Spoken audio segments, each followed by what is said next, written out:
Good morning मेरे class 10th के प्यारे बगो लोग, कैसे हैं आप लोग। आशा करते हैं कि आप लोग ठीक होंगे और मन लगा के पढ़ाई कर रहे होंगे। तो बगो लोग, आज हम लोग देखने वाले हैं हिंदी के गद्य खंड का चैप्टर नंबर 6 का ऑब्जेक्टिव बगो लोग, है ना, जिसका नाम है जनतंत्र का जन्म, है ना। आज हम लोग इसी का VBI ऑब्जेक्टिव करने वाले हैं बगो लोग। यह चैप्टर अपने आप में बहुत ही इंपॉर्टेंट चैप्टर है बगो लोग। इससे आपको एग्जाम में 1 से 2 नंबर का क्वेश्चन हर एक साल पूछता है। इसमें ज़्यादा क्वेश्चन है, यह मात्र आपको 39 क्वेश्चन है। आपको इसी से 1 से 2 नंबर का क्वेश्चन रहेगा बगलो। इसलिए करना क्या है, पहले आप खुद से इसको बनाइएगा ईमानदारी से, है ना। उसके बाद जो हम आंसर बताएंगे उससे आपको मिलाते चलना है और लास्ट में कमेंट करके बताइएगा बगलो कि आपने कितना नंबर का सही बनाया है। इससे आपका, है ना, क्या हो जाएगा कि चैप्टर बाय चैप्टर टेस्ट भी हो जाएगा और साथ साथ में आपका चैप्टर बाय चैप्टर ऑब्जेक्टिव भी क्लियर हो जाएगा। तो है कि नहीं मज़ेदार चीज़। तो चलिए दोनों काम एक के साथ करते हैं बगलो। तो चलिए क्वेश्चन नंबर फर्स्ट देखते हैं।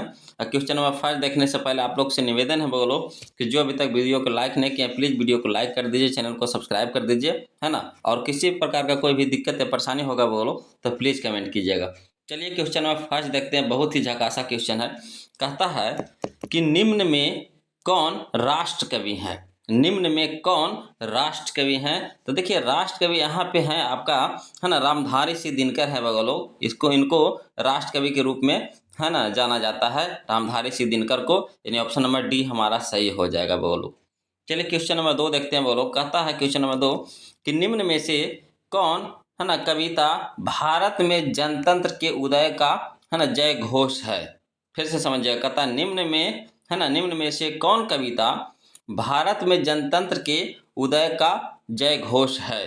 तो जानते हैं वो लोग जनतंत्र का जन्म, जिसको हम लोग आज पढ़ने वाले हैं, यही है वो लोग। ऑप्शन नंबर डी हो जाएगा हमारा सही ऑप्शन।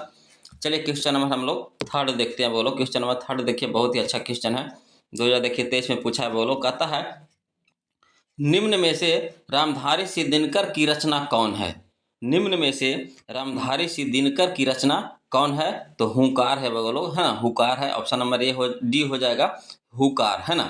चलिए क्वेश्चन में हम लोग 4 देखते हैं। बोलो ये भी झकासा क्वेश्चन है। कहता है उर्वशी किसकी कृति है।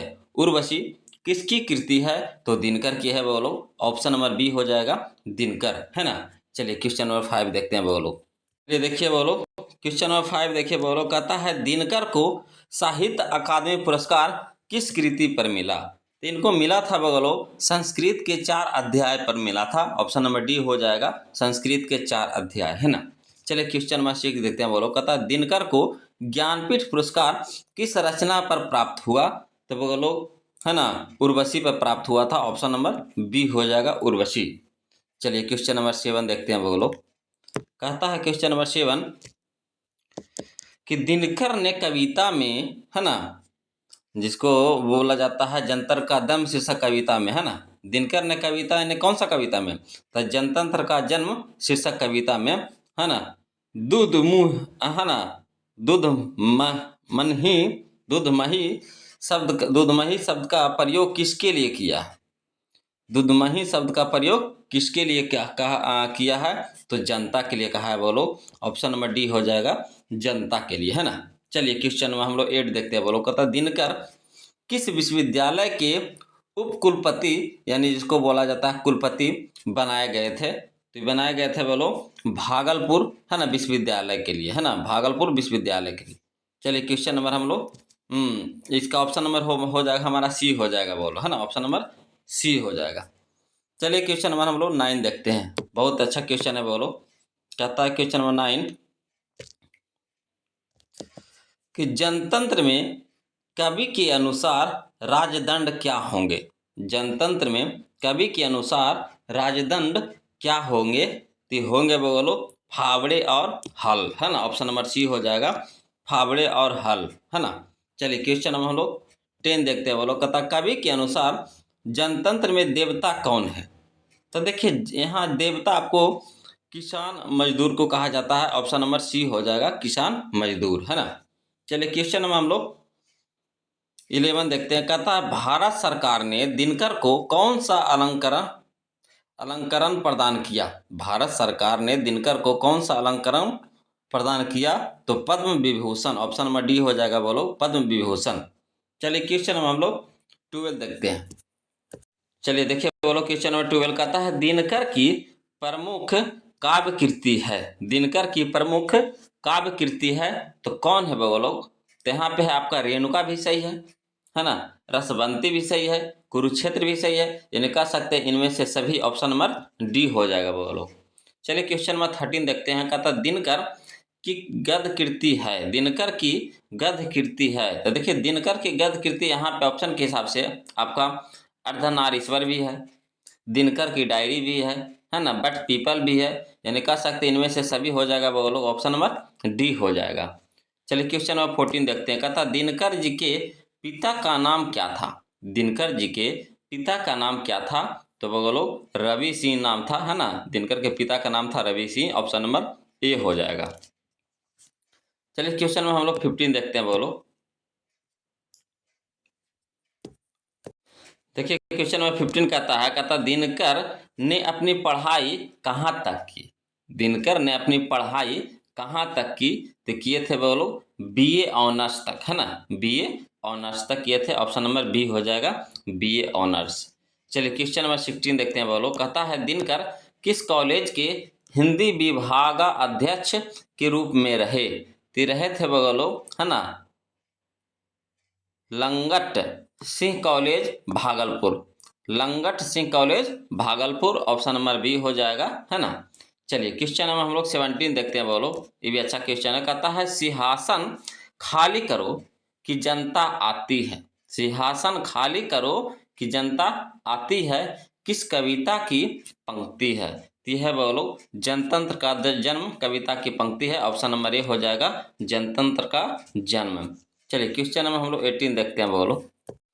देखिए क्वेश्चन नंबर 18 में बोलो। कहता है दिनकर का निधन कब हुआ। दिनकर की निधन कब हुआ तो हुआ था बोलो 24 अप्रैल 1974 ईस्वी को, ऑप्शन नंबर डी हो जाएगा 24 अप्रैल 1974 ईस्वी को। चलिए क्वेश्चन नंबर हम लोग 19 देखते हैं। कहता है जनतंत्र का जन्म के कवि कौन है। जनतंत्र का जन्म के कवि कौन है तो बोलो रामधारी सिंह दिनकर हैं, ऑप्शन नंबर ए हो जाएगा रामधारी सिंह दिनकर, है ना। चलिए क्वेश्चन नंबर हम लोग 20 देखते हैं बोलो। देखिए क्वेश्चन नंबर 20 देखिए। कहता दिनकर का जन्म कब हुआ। दिनकर का जन्म कब हुआ तो दिनकर का जन्म हुआ था बोलो 23 सितंबर 1908 ईस्वी को, है ना, 23 सितंबर 1908 ईस्वी को, ऑप्शन नंबर बी हो जाएगा। चलिए क्वेश्चन नंबर 21 देखिए। कहता दिनकर का जन्म कहाँ हुआ। दिनकर का जन्म कहाँ हुआ तो, है ना, सिमरिया बेगूसराय में बोलो, सिमरिया बेगूसराय में, ऑप्शन नंबर डी हो जाएगा सिमरिया बेगूसराय। चलिए क्वेश्चन में हम लोग 22 देखते। कहता है इनकी प्रारंभिक शिक्षा कहाँ हुई थी। इनकी प्रारंभिक शिक्षा कहाँ से हुई, है ना, कहाँ से हुई तो गांव से हुई थी बोलो, ऑप्शन नंबर सी हो जाएगा गांव से, है ना। चलिए क्वेश्चन में हम लोग 23 देखते हैं बोलो। कहता है क्वेश्चन नंबर 23 कि दिनकर की किस रचना में कर्ण को नायक बनाया गया है।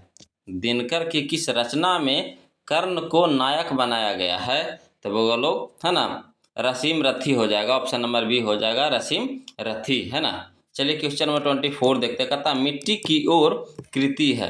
मिट्टी की ओर कृति है ना, किसकी बोलो तो गध की, ऑप्शन नंबर बी हो जाएगा गध की, है ना, गध। चलिए क्वेश्चन नंबर हम लोग 25 देखते हैं बोलो। कहता है क्वेश्चन नंबर 25 देखिएगा, बहुत अच्छा क्वेश्चन है। कहता है मिट्टी की अबोध मूर्तें कौन है। मिट्टी की अबोध मूर्तें कौन है तो जनता है बोलो, ऑप्शन नंबर बी हो जाएगा जनता, है ना। चलिए क्वेश्चन नंबर 26 देखते हैं। कहता दिनकर जी की माता का नाम क्या था। दिनकर जी के माता का नाम क्या था तो बोलो, है ना, मनरूप देवी, मनरूप देवी बोलो, ऑप्शन नंबर सी हो जाएगा मनरूप देवी। चलिए क्वेश्चन नंबर 27 देखते हैं बोलो। कहता कवि के अनुसार देवता कहाँ मिलेंगे। कवि के अनुसार देवता कहाँ मिलेंगे तो खेतों में मिलेंगे बोलो, ऑप्शन नंबर सी हो जाएगा खेतों में, है ना। चलिए क्वेश्चन नंबर 28 देखते हैं बोलो। कहता है क्वेश्चन नंबर 28 कि जो भगवान को मंदिरों में खोजते हैं उन्हें कवि ने किससे संबोधित किया है तो बोलो, है ना, मूर्ख से, है ना, मूर्ख से, ऑप्शन नंबर ए हो जाएगा मूर्ख से। चलिए क्वेश्चन नंबर हम लोग 29 देखते हैं बोलो। कहता कवि दिनकर किसके लिए सिंहासन खाली करने की बात करते हैं, है ना, कवि दिनकर किसके लिए सिंहासन खाली करने की बात करते हैं? तो जनता के लिए वो लोग ऑप्शन नंबर डी हो जाएगा, जनता के लिए।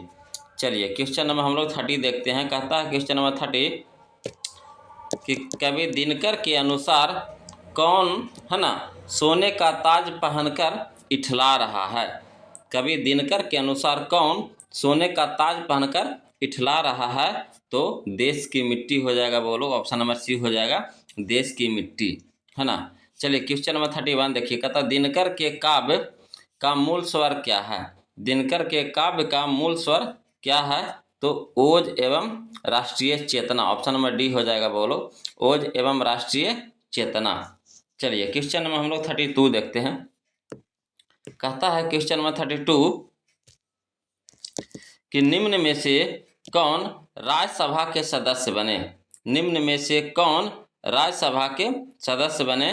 तो रामधारी सिंह दिनकर बोलो, ऑप्शन नंबर सी हो जाएगा, रामधारी सिंह दिनकर, है ना। चलिए क्वेश्चन में हम लोग 33 देखते हैं। कहता रामधारी सिंह दिनकर रचित पाठ है। रामधारी सिंह दिनकर रचित पाठ है तो कौन है बोलो? तो जनतंत्र का जन्म है, ऑप्शन नंबर बी हो जाएगा, जनतंत्र का जन्म।